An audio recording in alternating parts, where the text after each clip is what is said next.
क्या कर रहा हूं मैं? दर्पण में देख रहा हूं। आप लोग भी प्रतिदिन देखते होंगे, परंतु प्रतिदिन अपना मुख देखने के बाद भी उस पर लिखी एक बड़ी सीख देखना भूल जाते हैं। अब आप कहेंगे कैसी सीख?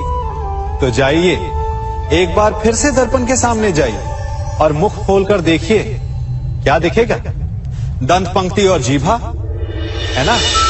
अब विचार कीजिए, दंत जन्म के पश्चात आते, एक नहीं 2 बार आते, परंतु मृत्यु से पूर्व नष्ट हो जाते हैं। और जीभा जन्म पहले से होती है, परंतु मनुष्य के मृत्यु के पश्चात भी उसके अस्तित्व में रहती है ना? आश्चर्य की बात।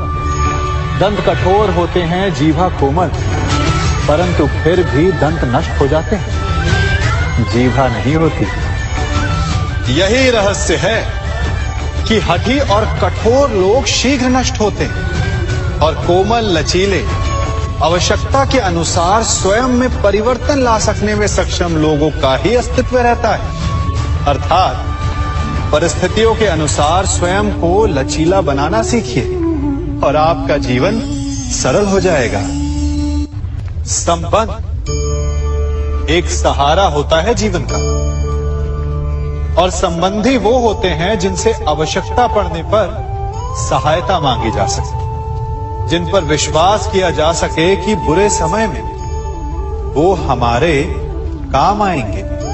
कभी ऐसा भी हुआ होगा कि आपके पास कोई सहायता मांगने आया, या ऐसा भी हो सकता है कि आप किसी के पास सहायता मांगने गए हैं, परंतु प्रश्न ये उठता है कि क्या केवल किसी के मंतव्य में उसकी सहायता इसीलिए कर देनी चाहिए क्योंकि वो आपका संबंधी है? अब आप कहेंगे कि ये कैसा प्रश्न हुआ?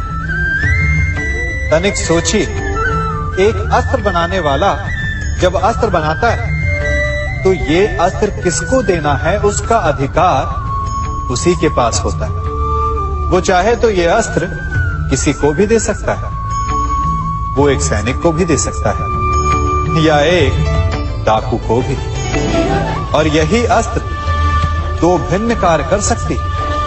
यदि डाकू के हाथों में आ गई तो उसका भय दिखाकर वो लोगों को लूटेगा, निरपराधों का रक्त बहाएगा। सहायता करने वाले की भी अवस्था ऐसी ही होती है। इसलिए किसी की सहायता करने से पूर्व ये विचार कर लेना आवश्यक है कि किसे क्या, कब और कितनी सहायता देनी चाहिए कि उसका दुरुपयोग ना हो। यदि आपकी सहायता से कोई अधर्म हुआ तो उसके उत्तरदायी आप ही होंगे।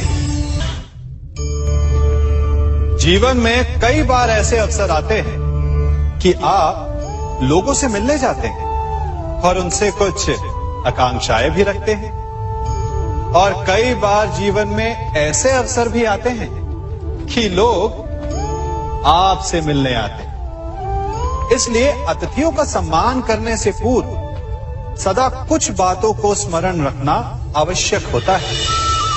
यदि कोई आपके पास मिलने आता है तो उसके 3 कारण हो सकते हैं। पहला कारण होता है भाव, दूसरा अभाव और तीसरा प्रभाव। तो जैसा अतिथि उसको वैसा ही सम्मान दे।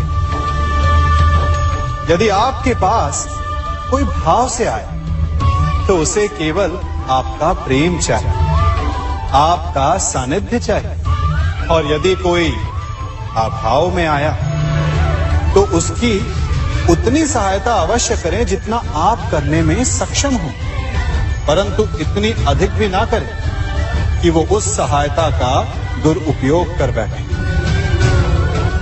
और यदि कोई प्रभाव में आया तो स्वयं पर अभिमान ना करें, क्योंकि कभी ना कभी जीवन में आप भी भाव, अभाव और प्रभाव के चक्रव्यूह में फंस सकते हैं।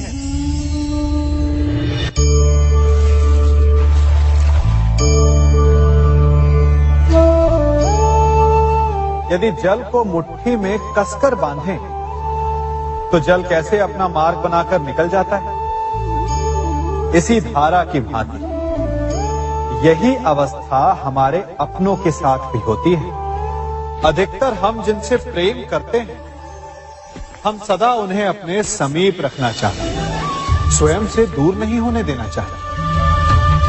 चिंता करते हैं, भय खाते हैं कि कहीं उनके साथ या उनसे कुछ बुरा घटित ना हो जाए, और ऐसे में हमारे अपने ही हमसे दूर हो जाते हैं, ठीक मुट्ठी में बंधे जल की भांति। इसलिए जिनसे आप प्रेम करते हैं, उन्हें स्वतंत्र कर दीजिए, उनकी सोच को स्वतंत्र बनने दीजिए, उन्हें अपने मार्ग स्वयं ढूंढने दीजिए, क्योंकि आप सदा उनके साथ उन्हें मार्ग दिखाने के लिए नहीं रहने वाले।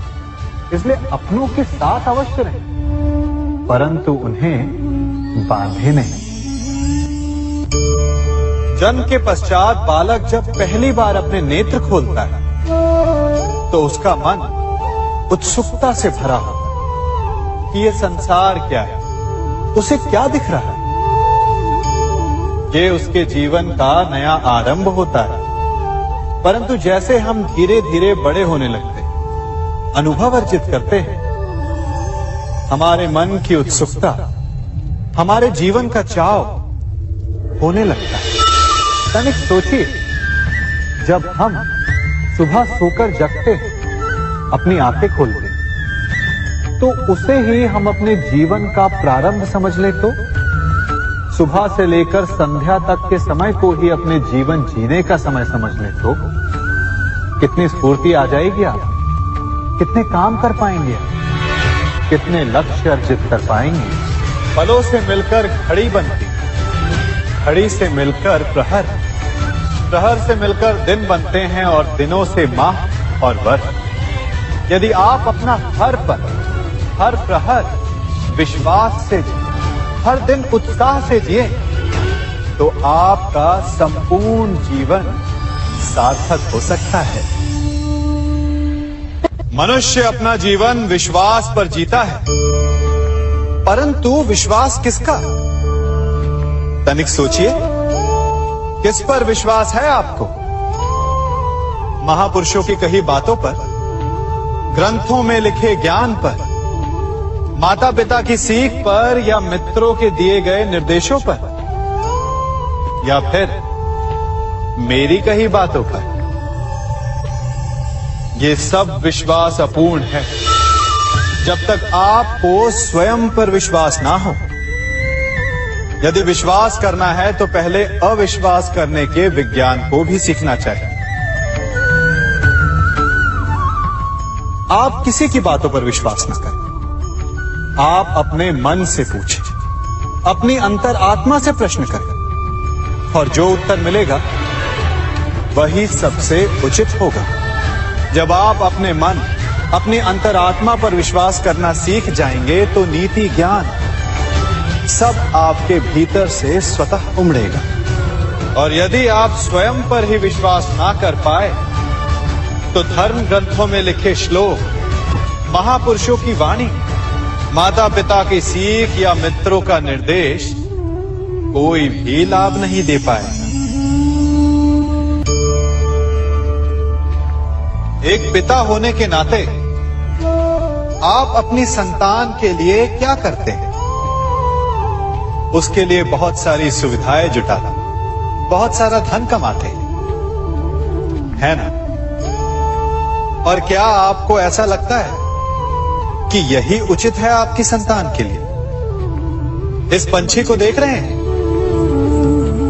ये भी संतान को जन्म देता है, उन्हें पालता है, पोसता है, उड़ना सिखाता है और भोजन का प्रबंध भी करना सिखाता है। परंतु उनके बड़े हो जाने के बाद उनके लिए अलग से घोंसला नहीं बनाता। क्यों? क्योंकि यदि इसने संतान को सब कुछ करके दे दिया, तो संतान क्या करेगी? वो अपनी संतान को तब तक भोजन कराता है जब तक उसकी संतान स्वयं भोजन का प्रबंध करने में सक्षम नहीं हो जाती। और उसका लाभ यह मिलता है कि उसी की भांति उसकी संतान आत्मनिर्भर बनती है। इसलिए अपनी संतान को उतनी ही सुविधाएं दें जितनी आवश्यक हैं। मोह को त्यागें।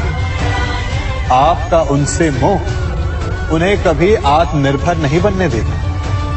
अपनी संतान को कर्म करना सिखाइए। यदि आपकी संतान कर्म करना सीख गई तो वो धन स्वयं कमा लेगी। और यदि वो आलसी अकर्मण्य बन बैठे तो आपके संचित धन का भी नाश कर देगी। संसार में सबसे बड़ा संबंध कौन सा है? अब आप पूछेंगे कि यह कैसा प्रश्न हुआ? इसका उत्तर तो बड़ा सरल है, यही ना? परंतु इस प्रश्न के भी कई उत्तर हैं। कोई कहेगा माता और पुत्र का संबंध, तो कोई कहेगा पिता पुत्री का संबंध, तो कोई पति पत्नी का, और तो कोई भक्त और भगवान का संबंध। परंतु तनिक गहराई से देखेंगे तो पाएंगे कि ये सारे संबंध या तो जन्म से जुड़े होते हैं, या समाज में बना दिए जाते हैं, या फिर किसी आकांक्षा के चलते बनते हैं। तो सबसे बड़ा संबंध कौन सा होता है? उलझ गए ना? सबसे बड़ा संबंध होता है मित्रता का, क्योंकि मित्र हम स्वयं चुनते हैं, जिसमें ना कोई आकांक्षा होती है, ना ही कोई स्वार्थ छिपा होता है। यदि कुछ होता है तो केवल साथ का आनंद। अपने बीते दिनों को स्मरण कीजिए। जब आप घर से बाहर निकलते होंगे तो सबसे पहले किसका स्मरण होता था? मित्र का। परंतु जैसे जैसे मनुष्य बड़ा होता जाता है, सफल होता जाता है, मित्र छूटते जाते हैं और फिर वो अपनी आय, अपने जीवन के स्तर के अनुसार मित्रता करने लगता है। उसके मन में ये विचार आ जाता है कि मित्रता बराबरी वालों से ही होनी चाहिए। यही सोच अनुचित है, क्योंकि मित्रता बराबर वालों से नहीं होती, मित्रता हमें बराबर करती है। इसलिए नए मित्र अवश्य बनाएं, परंतु अपने पुराने मित्रों को भूलिएगा मत।